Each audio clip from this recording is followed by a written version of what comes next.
ప్రియరంజన్ దాస్ మున్షి గారని young truck ఉండే, ఆయన ఇందిరాగాంధీ టీంలో పనిచేసిండు. ఆయన వైఫ్ ఈమె సెంట్రల్ యూనియన్ మినిస్టర్గా పనిచేసింది. విశ్వభారతి స్కూల్ రవీంద్ర భారతి ఉంది కదా మన కలకత్తా, రవీంద్రనాథ్ ఠాగూర్ గారు పెట్టిన దానిలో ఈమె వన్ ఆఫ్ ది డైరెక్టర్. ఈమె నేషనల్ స్కూల్ ఆఫ్ డ్రామాలో ప్రొఫెసర్ ఉండే, ఆర్టిస్ట్ ఉండే. ఆమె కూడా అన్నది, నేను కూడా ఇప్పుడున్న రాజకీయాలకు పనికిరాను, సామాజిక ఉద్యమాల నుంచి వచ్చిన కాబట్టి అని చెప్పి ఏఐసిసి పెద్దలతో మాట్లాడించి మమ్మల్ని అందరిని ఒప్పించి తెలంగాణ పౌర సమాజంలో ఉన్న అందరి మేధావుల దగ్గరికి నేను స్వయంగా తీసుకెళ్ళిన. జస్టిస్ సుదర్శన్ రెడ్డి గారు కావచ్చు, మన రామచంద్రమూర్తి గారు కావచ్చు, ఎక్కా యాదగిరి గారు కావచ్చు, పాషం యాదగిరి గారు కావచ్చు, గాదే ఇన్నయ్య గారు కావచ్చు, లెఫ్ట్ రైట్ స్ట్రైట్ తెలంగాణ వాదులు అందరూ దాదాపు 100 నుంచి 150 మంది దగ్గర తీసుకెళ్తే ఆమె ప్రతి ఒక్కరి దగ్గరికి అజయ్ కుమార్ గారు, దీపాదాస్ మున్షి గారు వచ్చి మేము సామాజిక తెలంగాణ కట్టుబడి ఉన్నాం, నిరుద్యోగులకు న్యాయం చేస్తామంటే అవన్నీ మీరు మేనిఫెస్టోలో పెట్టాలని చెప్పినాం. అప్పుడు ఆమె మాట్లాడి ఈ మేనిఫెస్టో తయారు చేయడంలో అజయ్ కుమార్ గారి పాత్ర ఉంది, దీపాదాస్ మున్షి గారి పాత్ర ఉంది, ఇక్కడ మేధావులందరి పాత్ర ఉంది. అప్పుడు ఏం చేసినామంటే హైదరాబాద్ యూత్ డిక్లరేషన్ పెట్టిరాళ్ళు. ఈ హైదరాబాద్ యూత్ డిక్లరేషన్ ఏంటంటే మీరు కూడా చదవాలి, ఒకసారి తెలుసుకోవాలి. పక్కనే ఇక్కడ హైదరాబాద్ యూత్ డిక్లరేషన్ నాకు డేట్ కూడా గుర్తుంది, మే 8వ తారీఖు 2023 ప్రియాంక గాంధీ గారు స్వయంగా వచ్చి ప్రకటించారు.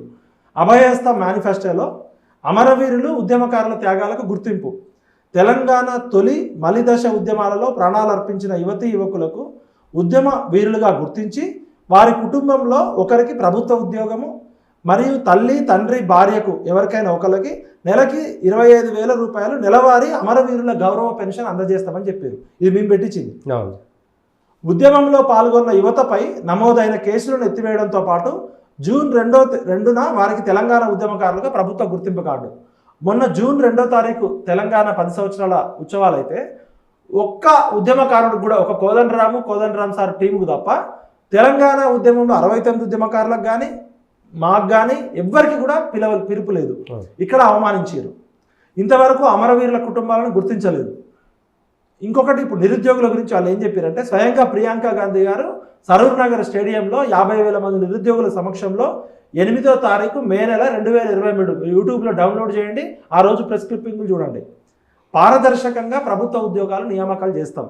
మేడం ప్రియాంక గాంధీ గారు ఇచ్చిన ప్రామిసు ఇది. ఇక్కడ ఉన్న పుచ్చిపోయిన మొఖాలో, ఎలకలు తిన్న మొఖాలో, లేకపోతే విశ్వాసం లేని కాంగ్రెస్ లీడర్లు కాదు, ఆమె స్వయంగా సోనియా గాంధీ మాటగా ఇచ్చిందని చెప్పి మొదటి ఏడాదిలో 2 లక్షల ప్రభుత్వ ఉద్యోగాలు భర్తీ చేస్తాం. మొదటి ఏడాదిలోనే SC ST BC minority backlog పోస్టులు భర్తీ చేస్తాం. ప్రతి ఏడాది జూన్ 2వ తేదీ నాటికి అన్ని శాఖల్లోని ఖాళీలతో జాబ్ క్యాలెండర్ ప్రకటించి సెప్టెంబర్ 17 లోపు నియామకాలు చేస్తామన్నారు. మరి ఇప్పుడు 6 నెలలు అవుతుంది. 6 నెలల్లో మీరు 6 ఉద్యోగాలను ఇచ్చిర్రా, 60 ఉద్యోగాలను ఇచ్చిర్రా, 6,000 ఉద్యోగాలను ఇచ్చిర్రా? మరి 2 లక్షల ఉద్యోగాలంటే మీ గమ్యము గమనము, మీ దశ దిశ 6 నెలల కాలంలో, సరే 2 నెలలు ఎలక్షన్స్ తీసేస్తే 4 నెలల్లో మీరు ఎన్ని ఉద్యోగాలు ఇచ్చారు, ఎన్ని నోటిఫికేషన్లు ఇచ్చారు, ఎన్ని ఎగ్జామ్స్ కండక్ట్ చేస్తారనే చూడాలి. నిరుద్యోగ యువతకు ఉద్యోగ ఉపాధి అవకాశాలను కల్పించే వరకు ప్రతి నెల 4,000 రూపాయలు నిరుద్యోగ భృతి చెల్లింపు అన్నారు. మరి ఎన్ని నెలలు చెల్లించారు? ప్రత్యేక చట్టంతో టీఎస్పీఎస్సీని ప్రక్షాళన చేసి యూపీఎస్సీ తరహాలో పునరుద్ధరణ. గతంలో జరిగిన గ్రూప్ 1 గ్రూప్ 2 పేపర్ లీకేజీలో దోషులను కఠినంగా శిక్షించడమే కాకుండా వాళ్ళందరినీ కూడా శిక్ష పడేటట్టు చేస్తామన్నారు. ఇంతవరకు ఆ పేపర్ లీకేజ్ దానిలో ఎవరైనా శిక్షించారా? అప్పుడు కేసీఆర్ ఉన్నప్పుడు బదనాం చేశారు. ఏమైంది?